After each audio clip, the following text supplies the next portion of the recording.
Tourists spending thousands to get out of Israel.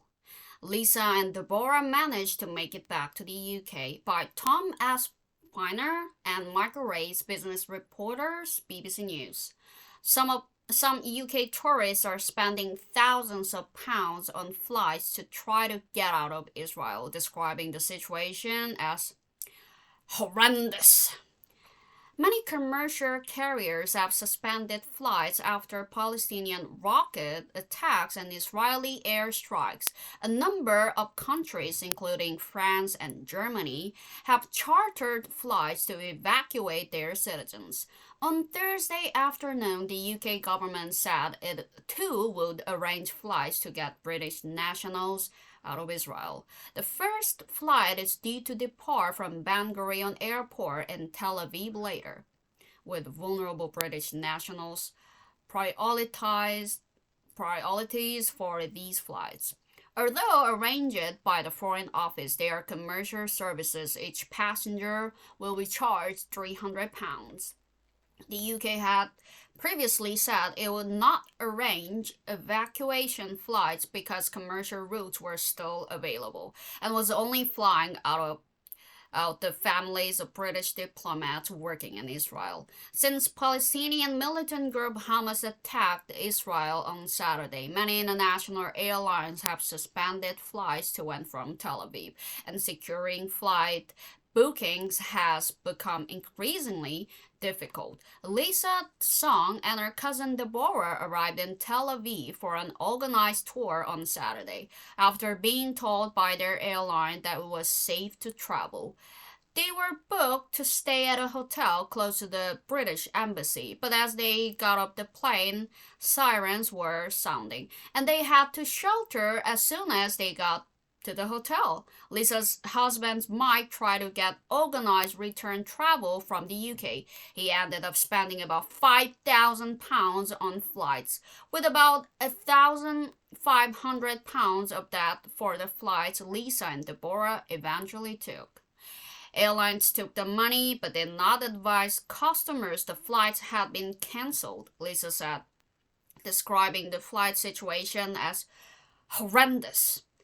It will be 2 to 3 weeks for a refund, she said. This is shocking. I am fortunate Mike is in a position to keep booking endless flights. Some tickets are thousands of pounds. How is this justifiable? Lisa and Deborah eventually managed to get back to Gateshead on Thursday morning after getting a flight from Israel to Egypt, and then a separate flight to Manchester. I'm just dazed, said Lisa.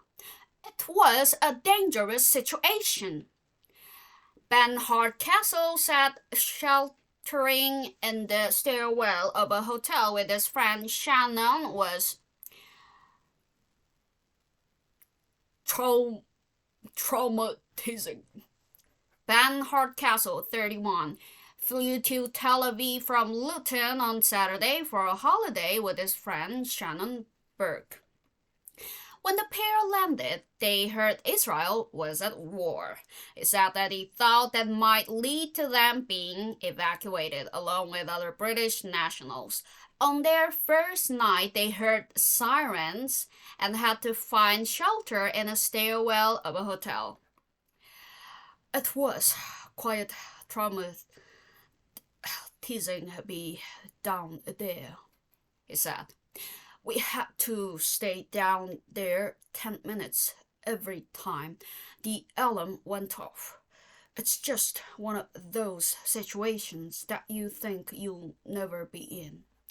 After being unable to contact the British embassy in Tel Aviv and being told by a consulate in London that Tel Aviv was a safe place to be, the pair decided to go to the airport to try to get home.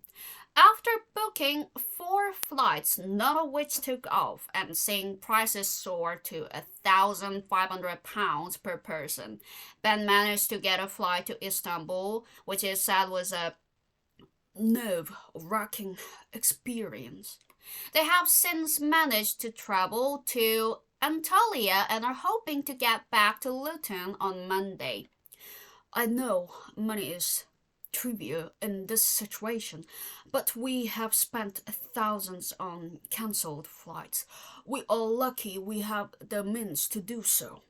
Ben, who lives near Coventry and Birmingham, said he had also seen the news that there had been a huge fire in Luton Airport's car park, and he was not sure if his car was affected.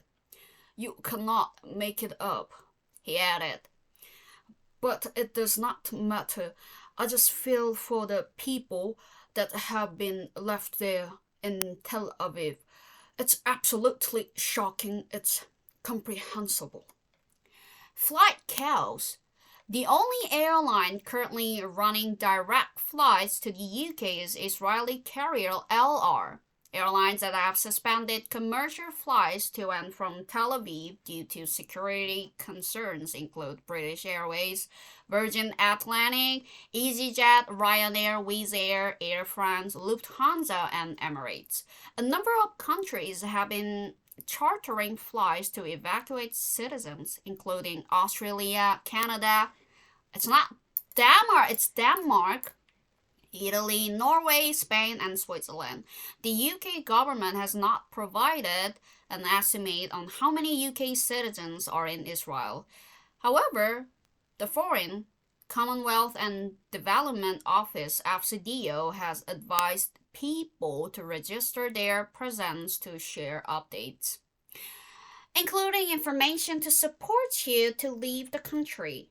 The government department advises against but essential travel to Israel, the occupied Palestinian territories, Gaza, and other parts of the region.